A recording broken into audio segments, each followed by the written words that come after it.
Questions and comments? For a question and 30 seconds for an answer. The honourable member from Nepean. Mr. Speaker, the member talked on so many things. Why doesn't it speak about the economy, current state of economy today? Inflation is down to 1.6%. Interest rates have been reduced 4 times to 3.5%, and is expected to go to 3% or less by July 2025. Rents are coming down, and renting is becoming more affordable. Consumer confidence index is increasing 30 months high. Why doesn't it talk about that? The honourable member for Charlebourg, Haute-Saint-Charles. Well, thank you. I'd like to thank my colleague for his question. My colleague would like me to say, oh, well, you know, interest rates are going down. Oh, things are getting better. But listen, what happened, Mr. Speaker, over the last couple of years? Well, the Bank of Canada has made incredible efforts and made people pay more interest because this government's doubled the debt for this country. That's what's happened over the last couple of years. The honourable member will have 9 minutes remaining for questions and comments after question period. It is now time for statements by members. Okay, statements by members. The honourable member from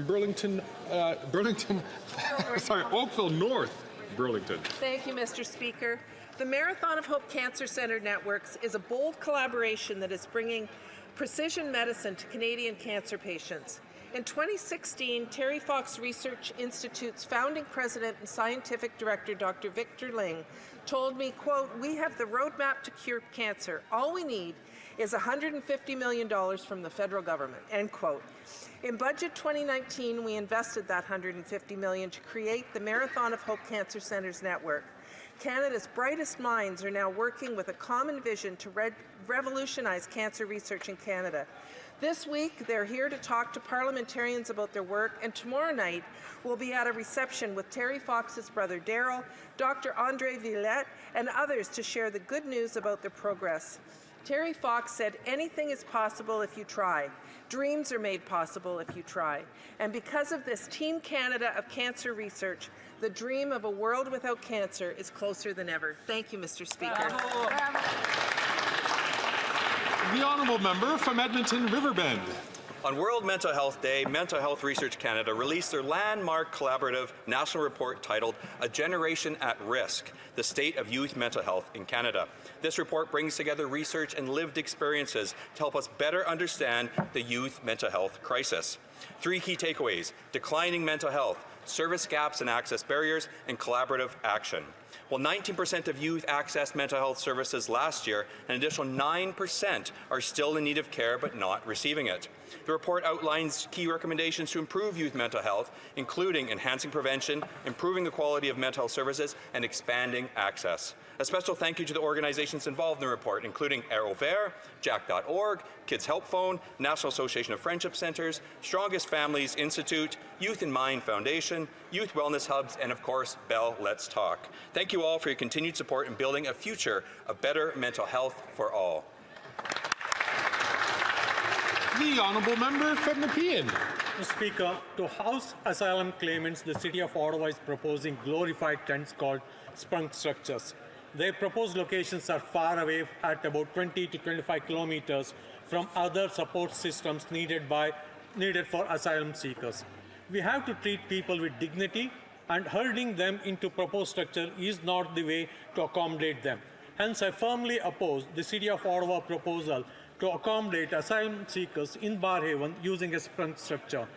The city should use federal funds in a more productive way, like upscaling existing buildings that provide actual homes, security, privacy, and dignity.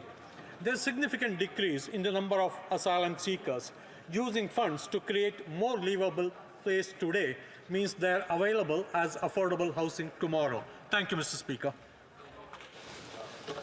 The honourable member for Rivière-des-Mille-Îles. Mr. Speaker, 40 years, 4 decades, or 14,610 days, calculated any way you like, it's a lot of time invested in a cause. It's a strength of unshakable conviction, and above all, it's the exceptional career of a Saint-Eustache City Councillor, Raymond Tessier. First elected to the Saint-Eustache Municipal Council in 1984, Raymond Tessier truly embodies a sense of the common good. His closeness to citizens, his ability to listen, and his determination to act make him a respected and appreciated leader and a pillar of our local democracy. By equaling the record of my colleague from Bécancour, Nicolas Sorel, Raymond Tessier also demonstrates that political commitment knows no bounds as long as it's from the heart.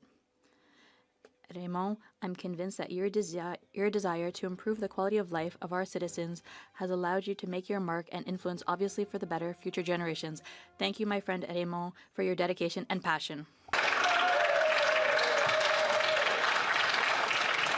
The Honourable Member for Alfred Pellan. Mr. Speaker, the Association for Seniors Living in Laval, an Alfred Pellan organization that has enriched the lives of Laval seniors, celebrated its 50th anniversary with a magnificent evening organized by and for local seniors. Over the past 5 decades, the association has been a place of social integration, offering services and resources needed to overcome loneliness, preserve autonomy, and help people stay in their own homes. I am deeply grateful for the work accomplished by the entire team and volunteers. Thanks to their dedication, they have been able to meet the diverse needs of our residents with care and respect, making the association a true place where each member feels valued and supported. Congratulations on this important milestone, and best wishes for many more years to come. Thank you, Mr. Speaker. The Honourable Member from Prince Albert. Thank you, Mr. Speaker. Last night was a general election in my home province of Saskatchewan, and I'd like to congratulate Sask Party, led by Premier Scott Moe, on their victory. To all those who knocked on doors, volunteered to run as candidates, and went onto the polls and voted, your participation in our democracy is what it means to be a proud Saskatchewanian. Elections don't run themselves, and democracies can't happen without the people. I'd like to congratulate Alana Ross, Eric Schmaltz, Darlene Roden, Todd Gowdy, Terry Bowman, Kevin Kassoon on your recent election victory. I would also like to thank Fred Bradshaw, Joe Hargrave, Nadine Wilson, and Delbert Kirsch for their many years of service.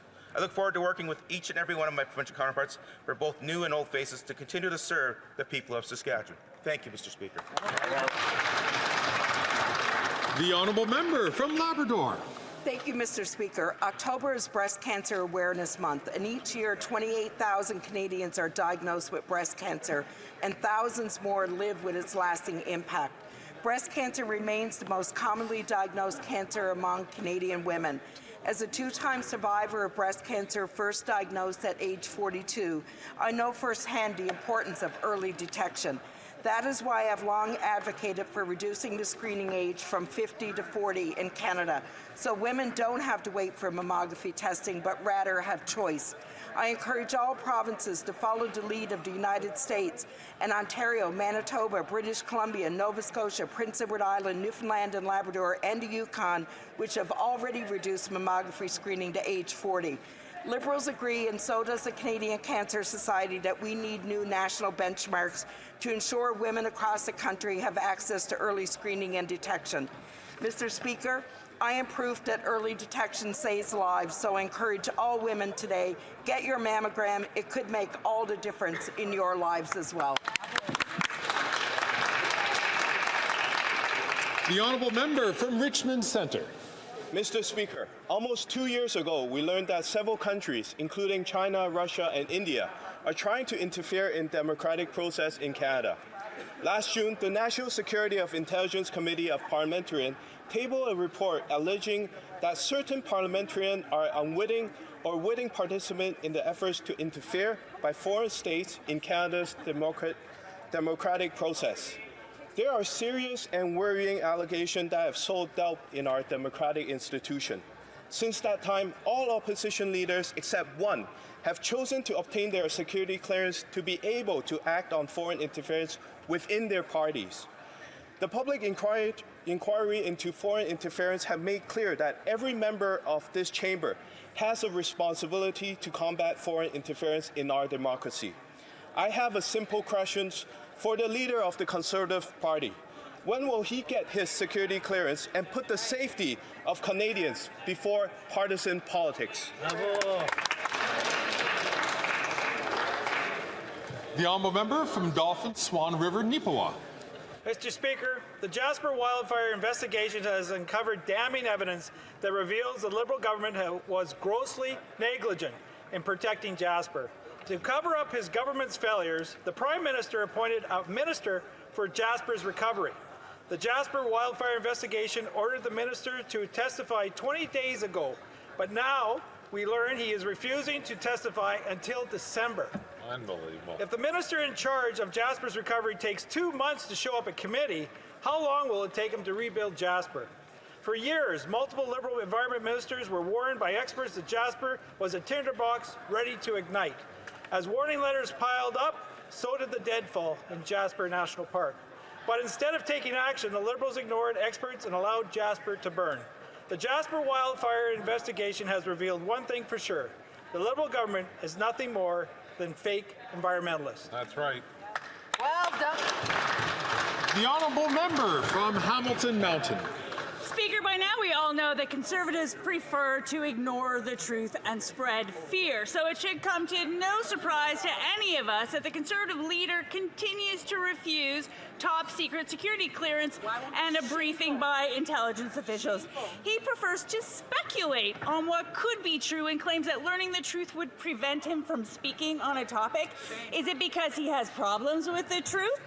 Is he not able to tell the truth? Or maybe he's afraid of the ugly truth that he could learn about his own party, about his own leadership race. Canadians should be alarmed that the leader of the opposition continues to ignore the risks to our national security within his own party.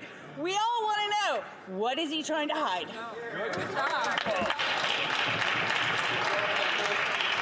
The honourable member from Hastings, Lennox Naddington. The Liberal NDP carbon tax is fueling an affordability crisis that Canada has not seen in generations.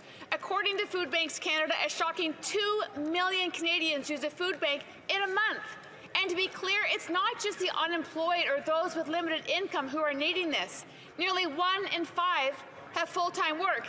And this increase in usage is causing havoc on food banks themselves. Nearly 30% are running out of food. People who were donating 9 years ago are now the ones standing in line. I've spent most of my life in rural Ontario, and never, ever has food bank usage been this high. And worst of all, Mr. Speaker, is that nearly 1/3 of them are children. Despite record-high food bank use, the NDP Liberals continue to increase the cost of groceries by increasing the carbon tax by 23% on their way to quadruple the tax. Mr. Speaker, food insecurity is real, and many Canadians are desperate. This Prime Minister must call a carbon tax election. Will he? Let's go. The honourable member from the Bay of Quinte. Mr. Speaker, after 9 years of this Liberal government, rents have doubled, mortgage payments have doubled, the amount needed for a down payment has doubled. The dream of home ownership has slipped away from Canadians. That's why common sense Conservatives have announced we will axe the federal sales tax on all new home sales. That means for under $1 million. That means for a house for $800,000, there'll be an annual savings of a one-time savings of $40,000 and then $2,200 of annual mortgage payment savings. And people agree this is great. Eric Lombardi, housing advocate, said, "I'm glad to see this. It's much needed change." And Richard Lyle, the Residential Construction Council, said, "We commend the Conservative leader and his party for putting forward this plan." Mr. Speaker, home ownership shouldn't be because of a GST-sized surprise. Only Conservatives will build homes and make sure that they're more affordable. Conservatives will axe the tax, build the homes, and bring it home to Canadians and their families. The honourable member from Mississauga East Cooksville. Thank you, Mr. Speaker. Mr. Speaker, we were elected to this chamber to represent all Canadian communities and uphold our nation's sovereignty. Democracy belongs to everyone.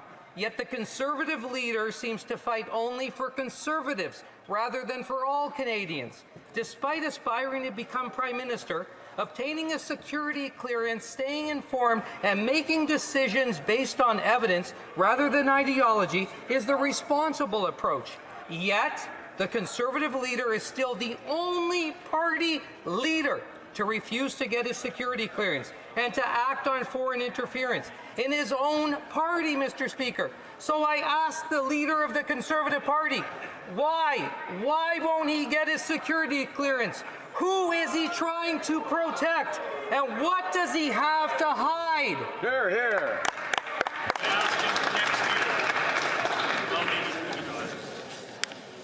What a great maiden speech. Colleagues. The honourable member from Churchill-Kiwatanuk-Askey. Mr. Speaker, I rise today because unlike what lawyers for the Liberals are arguing when they fight First Nations in court, we in the NDP believe in First Nations' right to clean drinking water. Canada shamefully argues that First Nations are to blame for the lack of clean drinking water, while on the other, Liberal hired lawyers say in court that these aren't statements that should be taken seriously. But if we can't take Liberals' words seriously, let's look at their actions. We're now 1,338 days since the Liberals promised to eliminate all long-term boil water advisories with no end in sight. In my riding, Shamattawa and Tatasquat Cree Nation are fighting the Liberals over that failure. The tap water in Barons River has been brown since May and is a danger to people's health, including those on dialysis. It's time for the Liberals to call up their lawyers, recognize First Nations' right to clean water, and deliver it. The Honourable Member for Thérèse de Blainville. The Mouvement Autonome et Solidaire des Sans-Emploi is on the Hill today to launch the 2024-2025 edition of their Employment Insurance Report, a document that paints a portrait of the problems experienced by the unemployed and tells the story of the many failures of the system in their lives. A program under federal jurisdiction that is unjust and completely obsolete that the Liberal government has promised to reform on numerous occasions and has done nothing about. After 10 years, it's time for the government to take concrete action for workers. Massy, the CNC, and Quebec's major unions are leading a big campaign under the theme Employment Insurance Must Protect Us, to demand that the injustices and inequities of employment insurance be corrected. The Bloc Québécois supports them. Solidarity.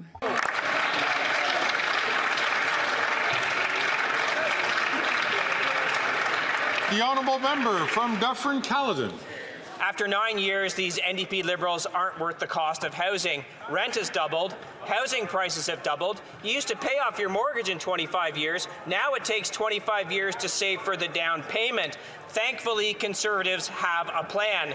We will axe the GST on new homes. On an $800,000 house, this will save $40,000. This tax cut will spark 30,000 additional homes being built every single year. The Canadian Home Builders Association said today's announcement by the Conservative Party of Canada will make a big difference. The West End Home Builders Association said removing the GST for new homes under $1 million may be the most significant housing policy commitment in the past 2 decades. NDP Liberals puff up with fake pride with every fake photo op they have on housing. Common sense Conservatives will get the houses built for all Canadians. The honourable member from Winnipeg North. Yes, thank you, Mr. Speaker. You know, on this side of the House, we recognize that foreign interference is a serious issue. We're not alone, Mr. Speaker. Canadians from coast to coast to coast understand and appreciate how important this issue is.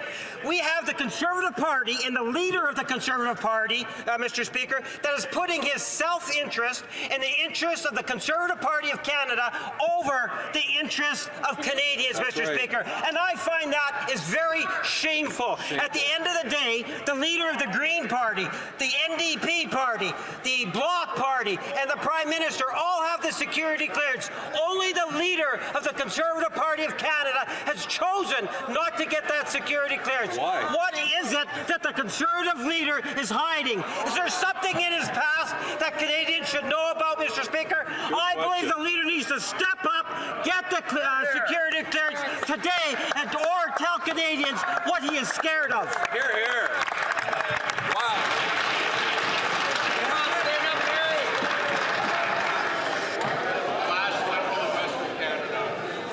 Allard. Order.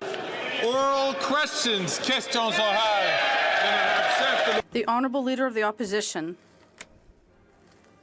Thank you, Mr. Speaker. A year ago, the Prime Minister copy and pasted my idea of eliminating GST on building of new homes.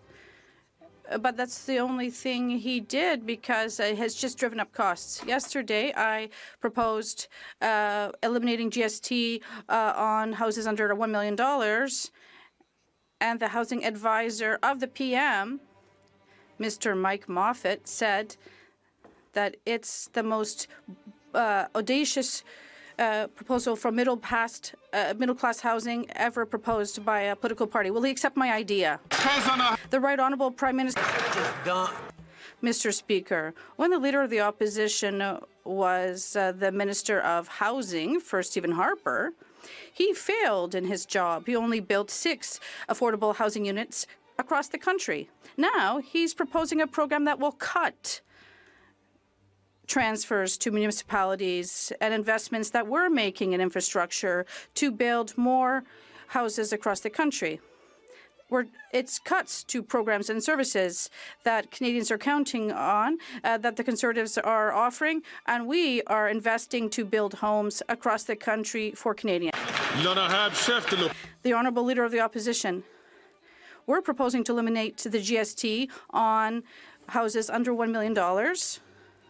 And this will save $25,000 on the purchase of a home, an average home in Quebec. That's a reduction of $1,000, $300 on mortgages per year.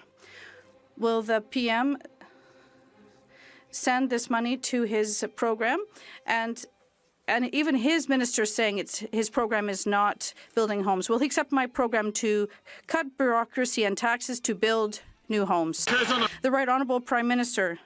Mr. Speaker, what the Conservative leader wants to cut is the $900 million that we're sending to Quebec for the Housing Accelerator Fund to build homes across Quebec and the country. He wants to cut and remove $900 million that we're sending to Quebec to build more homes, to solve the challenges that Quebecers, and particularly young Quebecers, are facing. His solution isn't one because it always involves cuts to services and investments in programs that Canadians need. It's not cuts and austerity that Quebecers want. They want investment in a better world. The Honourable Leader of the Opposition. Took my idea last year to remove GST off rental housing construction. It's the only thing he's done right, because of course after 9 years he's doubled housing costs. So yesterday I came up with another common sense idea. Let me quote his housing advisor, Mike Moffat. The Conservative leaders plan to eliminate the GST for newly constructed homes selling for under $1 million is the boldest middle-class housing proposal released to date from any federal political party. Will he accept my common sense idea?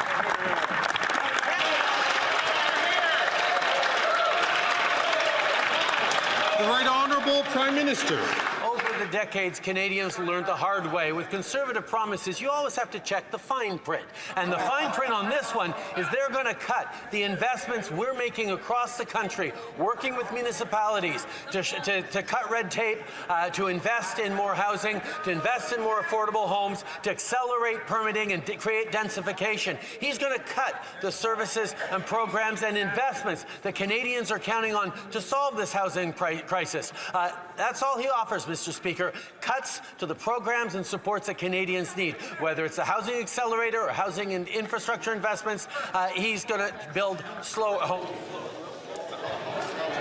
The Honourable Leader of the Opposition. He named the 2 bureaucracies I'll get rid of.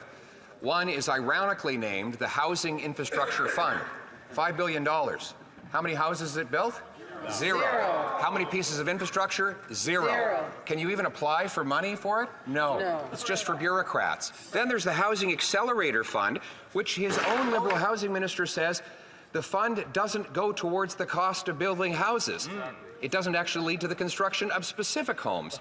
The Housing Accelerator Fund doesn't actually directly build homes. So why not take the money, axe the tax, and build the homes? The Right Honourable Prime Minister. Mr. Speaker, the Leader of the Opposition is intending to cut the Housing Accelerator Fund, which is all about creating densification across our communities, accelerating the permitting and cutting red tape, using more public lands, creating more opportunities for public land to be used for the creation of affordable homes. It's about changing the way homes get built so they get built faster and more accessibly for Canadians. He's about cutting the programs and the services that Canadians rely on. That's what Canadians have learned about Conservative promises. Got to look at the fine print, and the fine print is cuts to things Canadians need. That's right. The Honourable Leader of the Opposition. Cuts to taxes Canadians pay, Mr. Speaker. We will axe the tax, the sales tax on new homes under $1 million, saving up to $50,000 on a new home or $2,700 in lower mortgage payments every single year. By contrast, in the last 3 years, the number of young people who have ownership of a home today has fallen by half under this Prime Minister and his incompetent housing minister. So why won't he cut the bureaucracy, axe the tax, and build the home? The Right Honourable Prime Minister. Speaker, Canadians have learned when Conservatives make promises, you've got to check the fine print. And the fine print on this one is cutting programs that are investing in building new homes right across the country, working with municipalities and delivering the homes that Canadians, particularly young Canadians, need. Now, if the Leader of the Opposition actually cared about young Canadians, he wouldn't be standing against the fact that we're asking wealthier Canadians to pay a little more in taxes to help young Canadians with buying a home, with creating a future, with creating the jobs that they need. We're going to continue to invest in young people for intergenerational fairness while he gives tax breaks to wealthiest. The Honourable Member for Belleuil-Chambly. Mr. Speaker, all the parties in this House supported at various stages different measures. One, to help 1 million retirees in Quebec and across the country, and others to support farmers. We gave the government 5 weeks, and then the government said no. I'm wondering if the Prime Minister is saying that our proposal is bad because they voted in favour of it. And why does he not ask the relevance of the question to Quebecers with regard to his election? The Right Honourable Prime Minister, Mr. Speaker, the Bloc leader knows full well that in terms of protecting our farmers, we're moving forward and we're here to protect supply management. We're here to ensure that the Senate will adopt this legislation or an equivalent bill because we'll always be here to protect our farmers. In terms of our seniors, we'll also always be here to protect them, whether it's in terms of dental care that has now been delivered to almost 1 million Canadians, particularly seniors. And we're also here to increase the GIS and extend OAS for older seniors. We're always going to be here for seniors. The Honourable Leader, Member for Belleuil-Chambly. It's like the insane asylum. The Conservatives want to invest, table a motion to get rid of the government. They have to stop filibustering. And now the Conservatives are protecting the government, strangely enough. And now the Conservatives' obstruction seems to be in favour of the Liberals because they don't want to work more. Can we stop this nonsense and trigger an election, Mr. Speaker?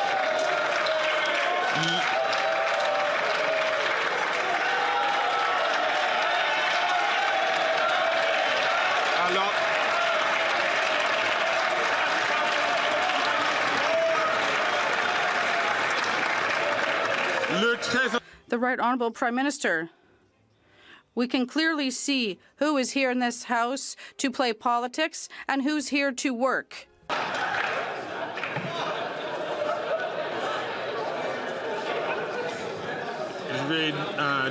I will ask the Prime Minister to start from the top, please. Mr. Speaker, we can clearly see who here in this House is here to play petty politics and who is here to deliver for Canadians. It's exactly what we are doing by providing dental care across this country to help almost 1 million Canadians with dental care.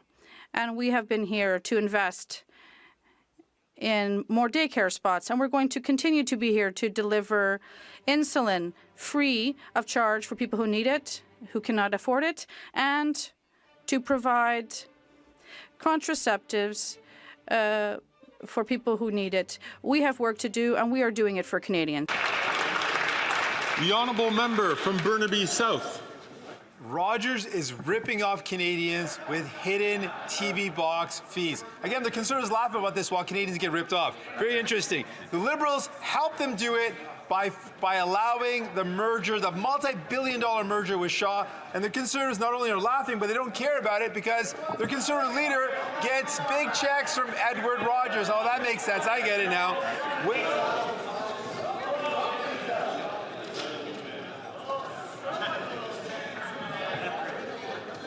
Colleagues, in order for us to get through question period in the required time, it's important that members not be interrupted and that the chair can hear the question. And invite the honourable member from Burnaby South to start from the top and to ask his question. The honourable member. I'm curious if the Conservatives are going to laugh again when I mention that Canadians are getting ripped off by Rogers, who is charging them hidden fees every month when they rent their TV box. Now, I know that the Liberals have helped Rogers do that by allowing the multi-billion-dollar merger with Shaw.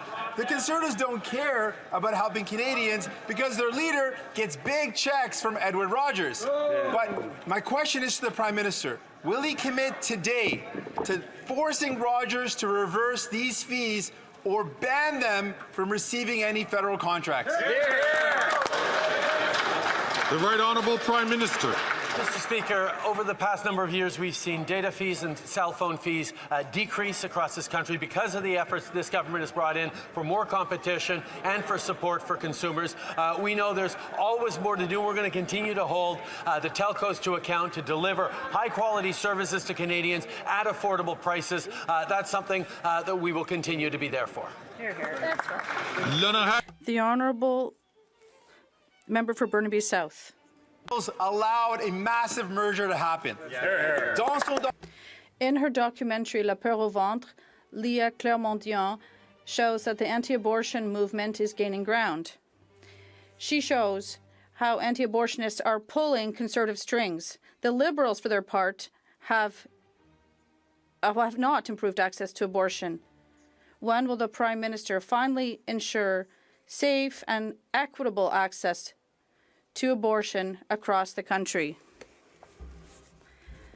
The Right Honourable Prime Minister. Mr. Speaker, as a party and as a government, we always have been here to protect women's rights. We'll continue to do so and to increase access to health care services, reproductive services across the country. At the same time, I share the concerns of my colleague from the NDP. In terms of the Conservatives, and particularly there are members, Quebec Conservative members, that don't say anything when they have to defend women's rights. They don't speak up to fight back against conservative attacks against the women's right to choose. And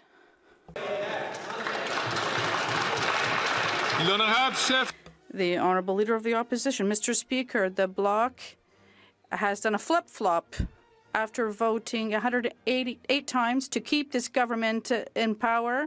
It's the most centralizing and expansionist government in history. They've kept them in power. They voted two more times this fall in a confidence vote, even though they gave nothing to farmers or seniors. Once again, can the Bloc vote with us to end this government that does less for Quebec? Will the NDP finally break off its costly coalition with the government and call a carbon tax election?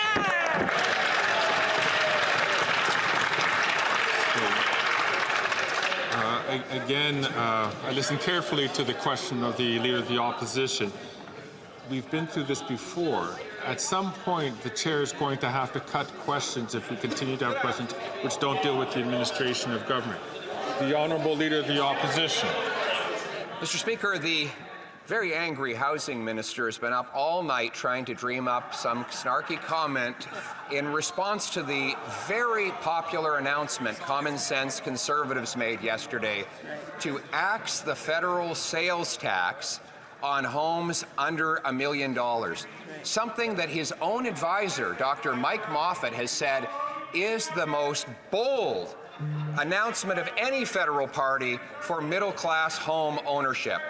He took my idea on GST for rental housing. Will he accept this common sense plan to axe the tax?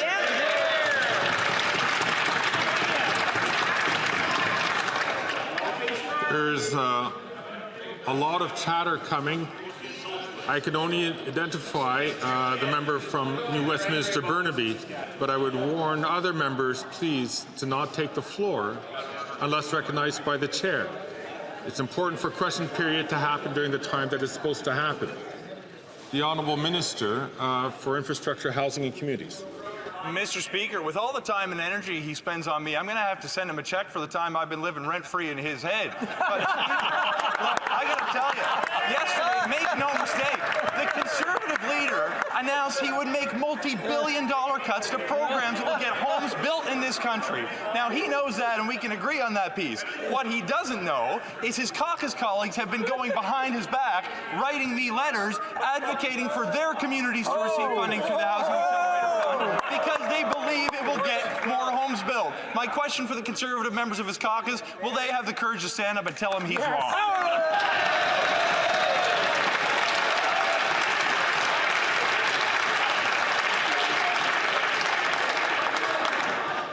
The Honourable Leader of the Opposition. Mr. Speaker, it's the only rent he hasn't doubled.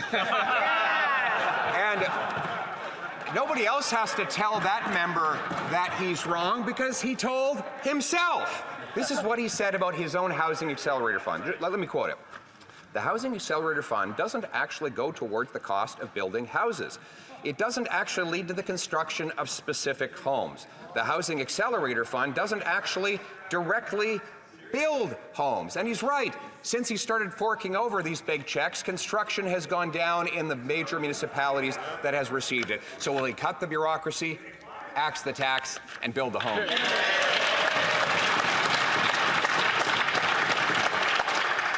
I ask all members once again, including the member from Hamilton Centre, to please not take the floor.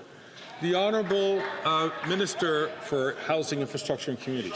Mr. Speaker, there was a time not so long ago when the Conservative leader was actually advocating the government do more to increase density near the services that people need. Infrastructure already exists. There was a time when he was actually advocating to do something to reduce development cost charges to make it cheaper to build homes in this country. There was a time he was advocating the government do something to actually speed up the process of permitting. Now that we've actually moved forward with billions of dollars of investments that are getting homes built, making changes, he's changed his view and says we should do nothing on any of these programs and blames the government for making the investments he once thought was a good idea. We're going to do what it takes to build homes. I wish he'd join us.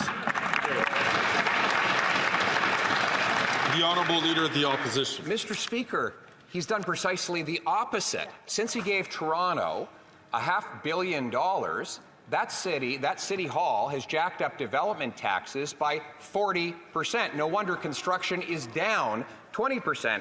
That's probably why Dr. Mike Moffat, the minister's housing advisor, said that it's hard to deny that the Housing Accelerator Fund is turning out to be nothing more than a heist of tax dollars flowing from the feds to the municipality. Wow. So enough with the heists. Won't he cut the bureaucracy, axe the tax, and build the home? Yay! The Honourable Minister of Housing, Infrastructure and Communities.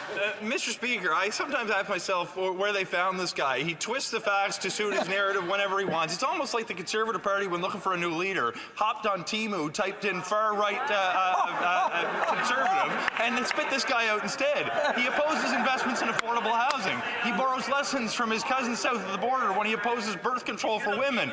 During the January 6th of Canada, the convoy, he wasn't just telling people to stand by, he was bringing them coffee in the streets. Mr. Speaker, it might be election season in America. We don't need this far right-wing populism here at home.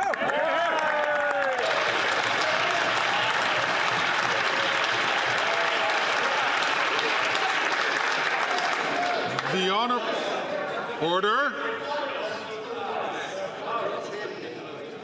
The Honourable Leader of the Opposition. Mr. Speaker, speaking of leadership contestants, that member must be so uptight and angry because the polling shows that though Canadians want to fire that Prime Minister, the Housing Minister ranks dead last in the polls to replace him. And why wouldn't he? This is the guy who lost track of 1 million people when he was Immigration Minister. Right. He ignored warnings from his own department that letting in 200% more people would cause a housing shortage.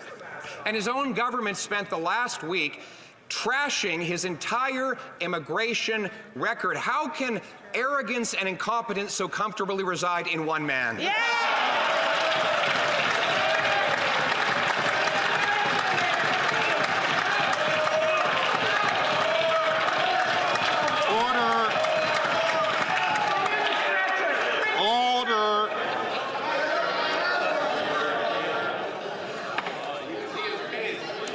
The Honourable Minister of Housing, Infrastructure and Communities. Mr. Speaker, the Conservative leader asks how arrogance and incompetence can live so comfortably in one man. He manages to show us every single day. Mr. Speaker, let's actually look at the facts. While he's concerned about my polling numbers, I'm concerned about helping people in need. We put billions of dollars on the table to build or repair hundreds of thousands of homes in this country so vulnerable Canadians have a roof over his head. Let's look at his record. The worst level of home building in the last 10 years. And when he had the chance to help the most vulnerable, he simply got 6 units built across the entire country. The only thing he's done to help vulnerable people is show up with a video camera to treat those living without a roof over their head as props, and it's unacceptable.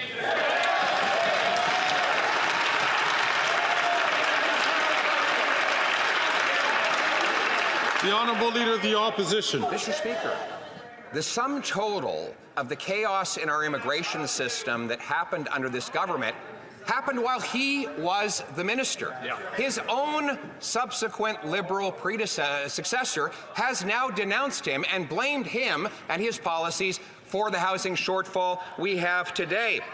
And now as housing minister, since he took office, the number of young people who own a home has gone from 47% down to 26% as he builds bureaucracy to block homes. Why doesn't he realize his failure, accept my common sense plan to axe the tax and build the home?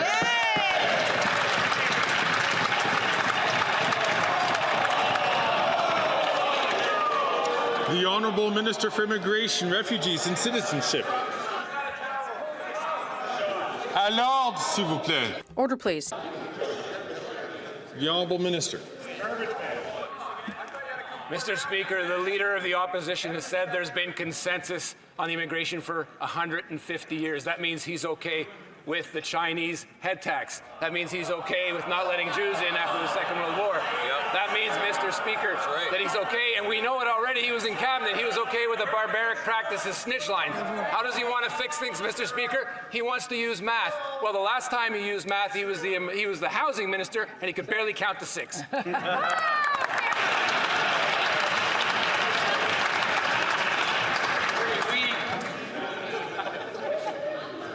The Honourable Member for Montcalm. With 1 day to go before the start of advanced requests for MAID in Quebec, the federal government is still refusing to amend the criminal code. The expert committee has been calling for this for a year and a half. And the Liberals have been dragging their feet on this, daring to complain they don't have enough time to consult. It's not time that's lacking, it's courage. Today, the Liberals are creating worries for doctors who are concerned they won't be able to provide care. Do they realize that they are limiting access, to end-of-life care? The Honourable Minister of Health. Thank you very much, Mr. Speaker. I lost my grandmother, and this is a very sensitive issue. It's a national conversation that is needed across the country, and with my provincial counterparts, I will do so. I would ask on the other side if they could cooperate with me to have time for national conversation to make sure the system is ready and that we've had a conversation in every family across the country. I think that's very important. The Honourable Member from Montcalm. The Liberals lack courage and are complicating access to end-of-life care. And as if that weren't enough, they're passing the buck to the next government. Better off if today's ministers don't challenge Quebec's decision to accept advanced requests, but can they offer the slightest guarantee to those who will be in their place after the next election that they won't contest it? Of course not. Do they realize that they are shoveling the responsibility of legalizing advanced requests for maids onto the Conservatives? The Honourable Minister of Health. Mr. Speaker, it's not a question of courage, but rather of logic and compassion to ensure we've had time to make sure the system is ready for such a large change. And we have to make sure for such a sensitive topic as this that we have time in every family across the country to have a conversation. And that's the reason why we're having a national conversation now, not for a long time, just for the next period. And during this time, it's a good opportunity to talk and make sure our system is ready. The Honourable Member for Montcalm. It's not time to talk, but to take action. The Liberals are shoveling the decision on the legality of advance requests onto the Conservatives. And this is a party that has been against any form of MAID since day one, a party that is infiltrated by the religious right, a party that finances itself with collection money from fanatical churches in the West. Imagine this is the party that will decide whether or not to legally protect doctors who provide end-of-life care to Quebecers. How can the Liberals be so irresponsible?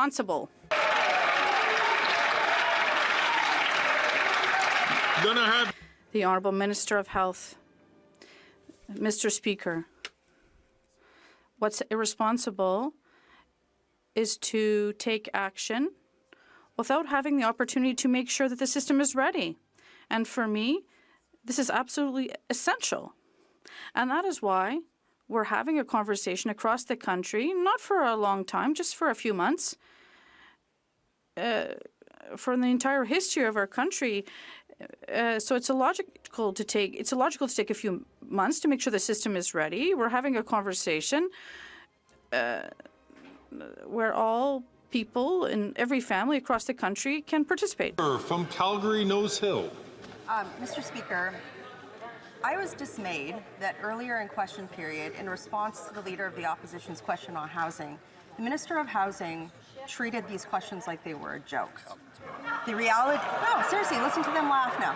Today, Scotiabank said that nearly 25% less Canadians can own a home now than when the minister took office. This is on top of the fact that housing has doubled under this government. Housing should be for everyone.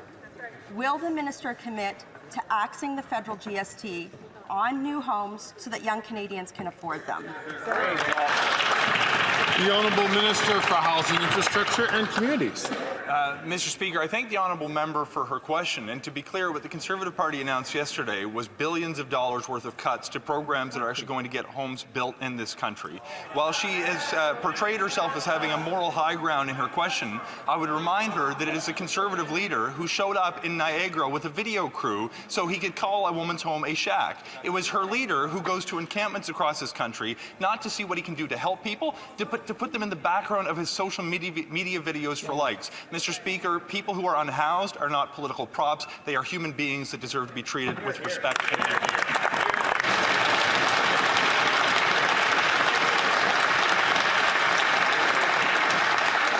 The Honourable Member from Calgary, Nose Hill. The Housing Accelerator Fund doesn't actually directly build homes. Who said that? The Minister of Housing! This is the same man who juiced temporary visas knowing that students were sleeping under bridges and were performing sex acts because they couldn't afford rent. This minister has been allowed to fail upwards. Even his caucus members know that. So when will the Prime Minister stop letting this minister fail upwards while Canadians are failing to pay their rent? Hear, hear. The Honourable Minister of Housing, Infrastructure and Communities. Mr. Speaker, the attempt to link very challenging life circumstances to the government's Housing Accelerator Fund is beyond disingenuous. She wants to talk about what her colleague members know. They know that this fund is actually helping get more housing built in this country. There is a number of them who are writing me personally asking that their communities be picked for funding because they know that it's going to succeed in building more homes in their cities. Mr. Speaker, my question is whether they will have the courage to actually stand up and tell their leader that he is wrong to make billions of dollars of cuts to housing like he was wrong when he did it when he was the minister.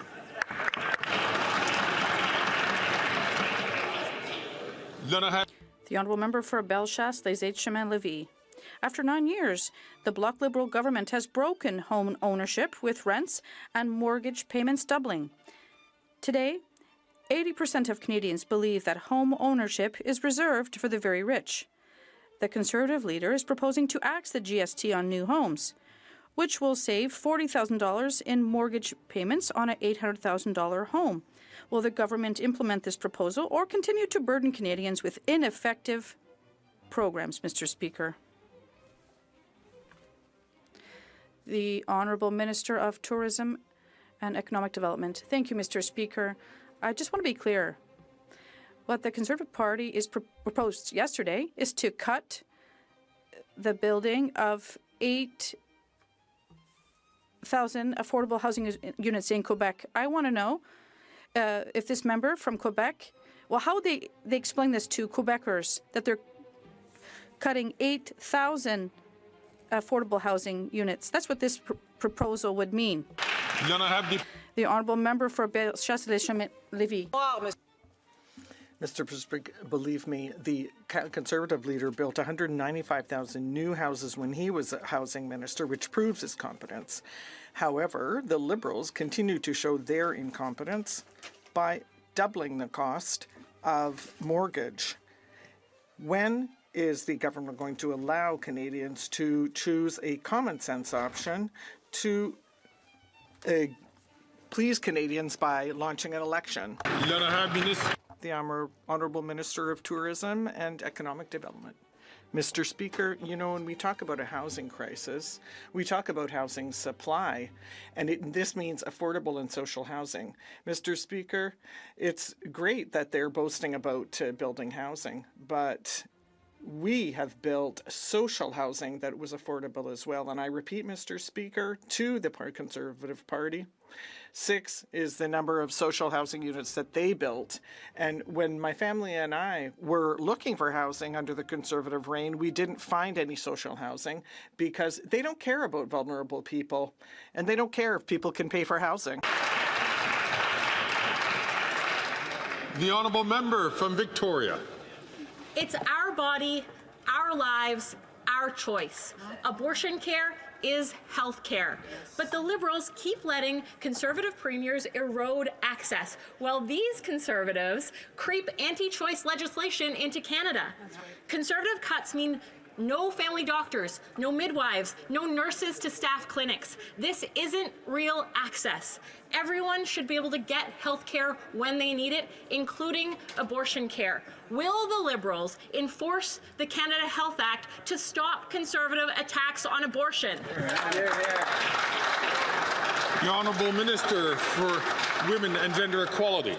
Mr. Speaker, our message is clear. The right to an abortion and access to abortion go hand in hand, yet there are a growing number of anti-choice pregnancy crisis centers that use deceptive tactics to deter women from making informed choices about their reproductive health. That's why today I introduced a motion to require more transparency from these centers providing pregnancy counseling. Organizations that do not clearly or prominently provide this information to clients risk losing their charitable status. This is about holding them accountable. This is about supports that women can rely on.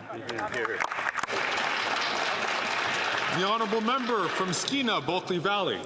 Mr. Speaker, last week the U.S. Department of Transport fined American Airlines $50 million for its horrible treatment of people with disabilities. Well, here in Canada, people have been dropped on the floor, they've had their wheelchairs broken and lost. One even had to drag themselves off a plane by their arms. And this government's response, wait for it, the minister held a summit with plenty of nice words and zero action. Why is it that the Americans get a Secretary of Transport that stands up for passengers, while here in Canada, we get ministers of transport that continually cave to the big airlines? The Honourable President of the Treasury Board and Minister of Transport. Mr. Speaker, I beg to differ. I'm standing up in this House today after meeting with our government's Chief Accessibility Officer to definitively emphasize how important passenger safety and accessibility is for this government. And I will repeat that over and over again in this House and outside of this House. There is nothing more important than non-discrimination and more accessibility and safety for our air passengers, rail passengers, and freight passengers also. Thank you, Mr. Speaker. The Honourable Member from Aurora, Oak Ridges, Richmond Hill. Thank you, Mr. Speaker. Last week we found out that an ex-Conservative MP left his party after seeing the increase in the number of anti-choice MPs in the caucus. Anti-choice organizations that support those MPs use deceptive tactics to push women away from making informed choices and accessing a full range of reproductive care through so-called pregnancy crisis centres. Can the Minister of Women and Gender Equality and Youth please share with this House what our government is doing to require more transparency from pregnancy crisis centres to encumber a woman's right to choose by providing biased and unscientific counsel? The Honourable Minister for Women and Gender Equality. People have the right to make informed decisions about their own bodies. Across the country, we are seeing anti-choice pregnancy crisis center undermine a woman's right to choose. So today, I tabled a motion to require more transparency from charities providing pregnancy counsel. And if they do not, they stand the chance at losing their charitable status. Women have shared stories with me about how they have felt when they've walked into these centers, how they felt shame, how they felt guilt, and how it's been at the most difficult time in their lives. So, Mr. Speaker, this legislation ensures that no women will endure judgment or pressure from groups that restrict their freedom. The Honourable Member from Calgary, Midnapore. Mr. Speaker, after 9 years, this Liberal NDP government is not worth the cost. Mr. Speaker, over 2 million Canadians use a food bank on a monthly basis. In Calgary, food bank use is up 28% over the last year, and that's because this Liberal NDP government put a 23% punitive carbon tax on everything. So will this Prime Minister do the right thing, take responsibility for the mess that he created, and call a carbon tax election? The Honourable Minister for Families, Children and Social Development. Mr. Speaker, I challenge that member to point to a single thing that the Conservatives have done to help Canadians that are struggling. And it's easy.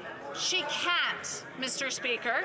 It's appalling, Mr. Speaker. The three-word slogans on that side of the House are empty words. On this side of the House, we continue to make investments in things like the Canada Child Benefit, Mr. Speaker, the Canada Carbon Rebate, Mr. Speaker. On this side of the House, we'll continue fighting for Canadian families. The Honourable Member from Calgary, Midnapore.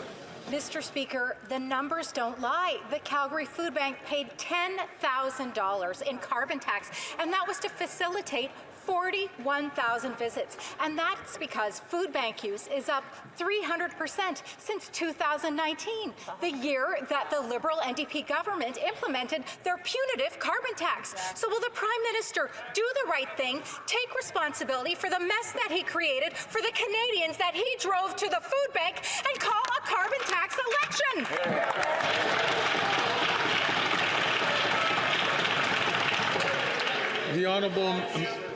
The Honourable Minister for Employment, Workforce Development and Official Languages. Thank you, Mr. Speaker. The Honourable Member wants to talk about numbers and facts, so let's talk about the numbers and facts. 8 out of 10 Albertans get more money back from the Canada Carbon Rebate than they pay in the price on pollution. But, Mr. Speaker, the best solution to people who are struggling is a good job. $22 billion in investments from this government into the energy sector, into clean electricity, into carbon capture, use and storage. $25 billion billion for the healthcare system. Do you know what the price for a Conservative government would be, Mr. Speaker? $20,000 per Alberta family with one kid. That's a tax nobody can afford. The honourable member from Portage-Lisker. After 9 years, these NDP Liberals are simply not worth the cost. Food Banks Canada reveals a devastating truth. Over 2 million Canadians are turning to food banks. They also report that up to 25% of Canadians are living in a state of poverty. In Manitoba, food bank usage has surged by 30% in just the last year alone. And despite this crisis, the Prime Minister still thinks it's some sort of a brilliant idea to quadruple the carbon tax. So when will the Prime Minister put an end to this misery and finally just call a carbon tax election? The Honourable Minister for Families, Children and Social Development. Mr. Speaker, I had the opportunity recently to be in Manitoba and to announce that Manitoba has signed on to our National School Food Program. This year alone, Mr. Speaker, 19,000 additional kids in that province will receive food at school through this program. That's real children and real food, not the bureaucracy that the leader of the Conservatives would like to claim that this program is. That's the impact of the work that we're doing as we roll out this program across the country. The honourable member from Portage-Lisker. Canadians recognize the impact of this Liberal government's policies, and it's that they're being recklessly driven into poverty. How many more families have to suffer? How long do the lineups at food banks need to be before this Prime Minister realizes that he and his government are the cause? Because if you tax the farmer who grows the food, the trucker who ships the food, and the grocer who sells the food, how can he be surprised when we're seeing record-breaking food bank use? Canadians want a carbon tax election. When will this Prime Minister give it to them? The Honourable Deputy Prime Minister and Minister of Finance. Mr. Speaker, the Conservative leader doesn't usually give press conferences. That's why it's understandable that he goofed yesterday and he admitted his true plan. He said, we're going to cut 2 programs for sure and more beyond that. Shame. So now we all know the Conservative plan is one of cuts, cuts, cuts. Shame. They're going to cut that school food program that's going to feed 400,000 kids. They're going to cut dental care that is provided care to 1 million Canadians. They're going to cut pharmacare. They're going to cut early learning and child care. But we won't let them. That's right. The honourable member for Avignon, La Métis, Matane, Matapédia. Mr. Speaker, at the Bordeaux prison in Montreal, the correctional officers say that there are so many drones that fly overhead that it's like an airport. They carry knives, drugs, and they smuggle in cell phones for the criminals in prison. And in Ottawa, they just sit back and sit idly by. Quebec is calling for phone signal jammers, and correctional officers want the same thing in federal prisons. But nothing is moving, except for the drones, of course. What is the minister waiting for to ban the use of cell phones in prison? The Honourable Minister of Public Safety. Mr. Speaker, on the contrary, we're not waiting. We're already rolling out a number of technologies in federal prisons. And obviously, we can't discuss the details of this technology capacity in public. I have visited some of these federal penitentiaries in Quebec, and I've seen for myself that the application of these technologies works. And I've had a great discussion with Minister Bonardel in Quebec to help Quebec with their prisons so that they have access to the same technology. The Honourable Member for Rivière-du-Nord. Mr. Speaker, the most serious problem with cell phones in prison is that it allows gang leaders to continue their criminal activities inside the walls. These bandits can take out contract killings against their enemies. They can burn down stores and make drug deals. In fact, they continue to represent a security threat to Quebecers and Canadians from federal prisons. This is proven, as we know, and the minister should know this. Why is he not working to ban once and for all the use of cell phones in penitentiaries? Thank you. The Honourable Minister of Public Safety. Monsieur le Président. Mr. Speaker, of course, we are acting exactly to prevent this issue, and my colleague knows this. I am going to be visiting a penitentiary on Friday with Minister Bonardel, and we're going to discuss this issue, and I'll be very pleased to organize a briefing for my colleagues in the bloc to discuss the technologies that are in place. And it's not it's simple, so we can't give details in public on the floor of the House of Commons. The honourable member from Haliburton, Kawartha Lakes, Brock. Speaker, after 9 years, these NDP Liberals aren't worth the misery. Every month in Ontario, 750,000 people must rely on food banks to get by. That's up nearly 10% over last year. Shameful. Worse, monthly visits by Ontario's children are up almost 117% since 2019. Despite these record numbers of children relying on these food banks, the NDP Liberals continued to increase the carbon tax by 23%, on the way to actually quadrupling it, making groceries even more expensive. How many more families must suffer before the Prime Minister calls an election? Good question. The Honourable Minister for Families, Children and Social Development. Mr. Speaker, Canadians have been facing challenges in these expensive times, and that's exactly why we've been delivering programs to help them. Our $10 a day childcare program, Mr. Speaker, is saving families thousands of dollars each and every year.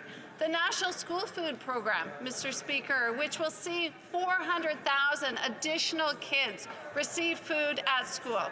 The Conservatives would like to make you think they are pro-family, but we know that they will cut these programs at the first possible opportunity. The honourable member from Haliburton, Kawartha Lakes, Brock. Speaker, after 9 years, Indigenous peoples and families living in rural and remote Ontario know the NDP Liberals aren't worth the cost. The impact of the carbon tax on the cost of groceries is a real issue for those trying to make ends meet and feed their families. Hunger Count 2024 reports there are over 2 million visits to food banks across Canada in March of last year. That's up 90% since 2019. When will the Prime Minister stop ignoring the evidence, admit their carbon tax scheme isn't working, and call a carbon tax election? The Honourable Minister for Indigenous Services. Well, thank you, Mr. Speaker. For a moment, I thought my official critic was going to ask a question about Indigenous peoples, but again, we saw a return to their talking points, not the kinds of things that matter to the First Nations people that I've been working so hard with, along with my colleagues. In fact, that member voted against Indigenous health care, Grassy Narrows care home, emergency management support, schools, roads, housing, water. You get the picture, Mr. Speaker. They're no friends to Indigenous people. The honourable member from Coastal Bay Central, Notre Dame. After 9 years, the NDP Liberals are not worth the cost. Yesterday, Food Banks Canada reported that the need for food banks is spiraling out of control, with 2 million Canadians per month depending on them. Demand at Bridges to Hope Food Bank in St. John's is expected to surge 30% compared to 2023. Despite record-smashing food bank usage, the NDP Liberals increased the cost of groceries by raising the carbon tax 23%. Mr. Speaker, instead of quadrupling the carbon tax, will they axe the tax so that people can afford to eat? The Honourable Minister of Health. Mr. Speaker, what they would axe in a place like Newfoundland, remember, the Conservative leader said the dental care program didn't exist. Right? Said it's not going to work, not going to happen. Newfoundland now happens to be one of the leading places in the country for people getting care. And on average, it's saving them $730. Do you know that what it's going to save our emergency rooms and creating space? About $1.8 billion, the opportunity to serve emergency rooms. Imagine those savings. That's what they're going to cut. So when they look vulnerable people in the eye, tell them the truth. Tell them what you're going to do. You're going to take away their dental care. You're going to make sure they don't get the diabetes medication they need, and that's going to cost them big money, Mr. Speaker. The Honourable Member for Sudbury. Mr. Speaker, the Leader of the Opposition. Order. Okay. Order, please. The Honourable Member for Sudbury. Mr. Speaker, the Leader of the Opposition continues to bury his head in the sand and refuses to take the security of our country seriously. All other party leaders have received their security clearance, but not him. Now, he doesn't understand clearly the importance of getting security clearance, so can the government explain to the rest of the Conservative members how important it is to protect our democracy?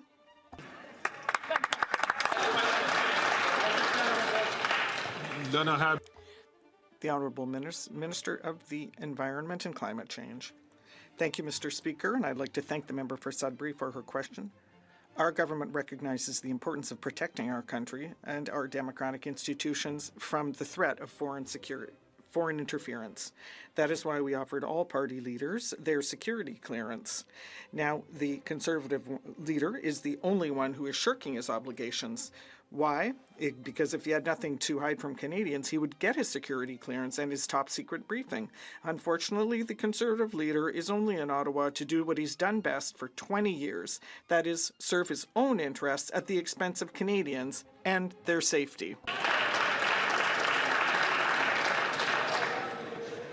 The honourable member from Kildonan and St. Paul. Mr. Speaker, after 9 years of Liberals, crime is up and small businesses are fed up. The Liberal Prime Minister changed the laws to make it easier for violent repeat offenders to get bail, and now break-and-enters, thefts, vandalism have become everyday realities for small businesses in Canada. Nearly 60% of small businesses in BC, for example, are being directly impacted by crime. 8 in 10 are worried about their personal safety. This has cost businesses thousands of dollars, driving up costs of food and goods for their customers. When will the Liberals reverse their catch and release policy so that Canadians can shop safely and affordably once again? The Honourable Minister of National Defence. Thank you, Mr. Speaker. I spent 39 years fighting crime in the city of Toronto, and one of the things I learned in that 39 years is that cops count. But, Mr. Speaker, today there are 700 fewer police officers in the city of Toronto than when I was the police chief. And those are the same cops, by the way, who fought guns and gangs, gave evidence at bail hearings, and kept our neighborhoods safe. But just like the Harper government that cut 1,000 RCMP positions, Conservative mayors and premiers have frozen police hiring. This is the price we're all paying for reckless Conservative cuts. And if the Conservatives are looking for causation of the rising crime, look there. The Honourable Member for Charlebourg and Seychelles. This Minister of Justice has showed us that he'd rather be soft on criminals than keep children safe. Paul Arcand reports that André Fèvre, a pedophile who led a social club of child abusers, which aimed to teach people how to lure and seduce children, was released by the parole board once again. The minister seems satisfied that experts say that his risk of reoffending is low, even though he has violated his conditions over and over the past 50 years. Is the minister aware of this? And if so, why is he not doing anything? The Honourable Minister of Public Safety. Mr. Speaker, my colleague knows very well that the parole board is independent. It's at arm's length from the government. It makes good decisions, and what it takes seriously is public safety. We're not going to comment on individual cases that are before the parole board. We trusted the board's work, and however, as my colleague, the Minister of Defence, said, we are very surprised to see how many cuts the Conservatives have made to the RCMP and the CBSA, and now they claim to want to fight crime gangs. From Sherwood Park, Fort Saskatchewan. After 9 years of NDP Liberals, taxes are up, costs are up, crime is up, and time is up. Now, Liberals have allowed fraudulent, non-Indigenous insiders and shell companies to steal contracts that had been earmarked for Indigenous businesses. Now that companies like Canadian Healthcare Agency and Dalian Enterprises, who got over $100 million each, have been removed from the Indigenous business list, they should pay back the money that had been set aside for Indigenous companies. When will this government get our money back from bad actors who pretended to be Indigenous?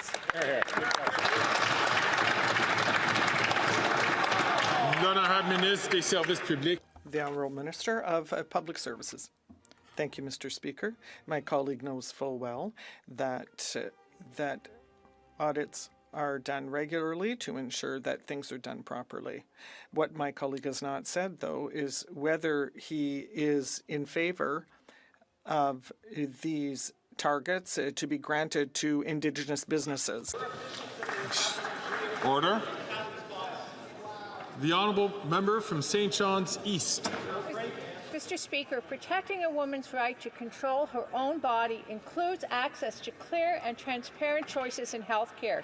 Far too often, we see actors operating in the charitable healthcare sector, victimizing vulnerable women seeking sexual and reproductive health services. Can the Deputy Prime Minister and Minister of Finance update the women of this country what this government is doing to ensure they are protected from these nefarious predators? The Honourable Deputy Prime Minister and Minister of Finance. Mr. Speaker, I would like to really sincerely thank my colleague from St. John's East for her hard work for Canadian women. She is a nurse and she knows what she is talking about on this issue.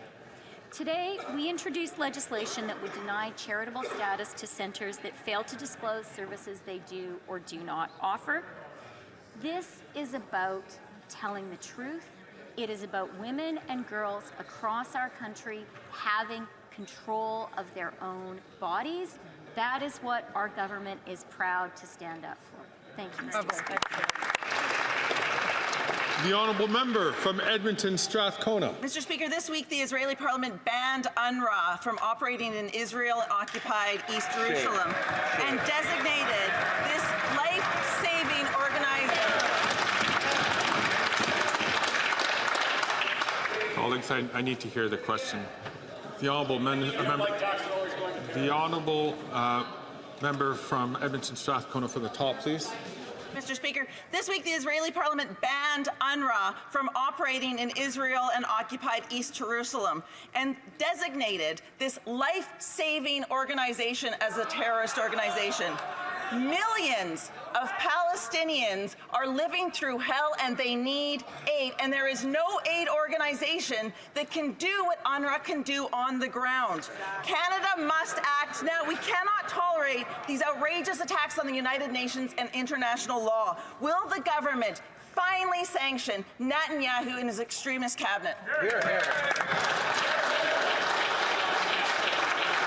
The Honourable Minister for International Development. Mr. Speaker, we express serious concern about the passage of the legislation by the Israeli Parliament that undermines the operations of UNRWA.